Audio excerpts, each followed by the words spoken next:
Ito po ating commissioner, ang kanyang girlfriend, ang kanyang bodyguard, at sa kanyang organizer. Bilhin nyo. Sabi ng mama kanina nasa Ganito po ang trabaho.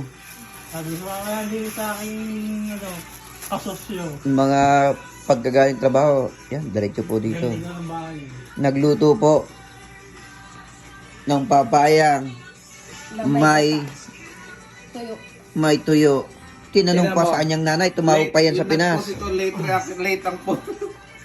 Makikinig tayo Baluga. sa kwentuhan ng mga ano. Nag-post Ito ngayon. yung bodyguard niya. 4 na lugar na lang sa Taiwan ang ano eh.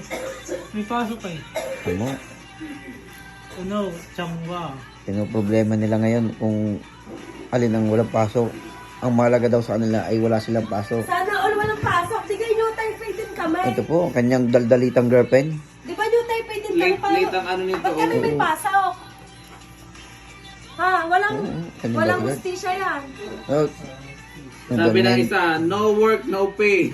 Oo, no pay Sa daw. amin din, ganun na. Tayo, no work. Bakit? Ba't sa amin may bayad? Kahit Sabi sa ko, inyo. Yan, si Commissioner, nag-share na po. Ito po ating Kahit munting sa amin, tahanan ng sa mga Rizal committee. daw, pag nag-declare, hindi namin kailangan palitan. Siya, hanggang dito muna at kakain muna tayo.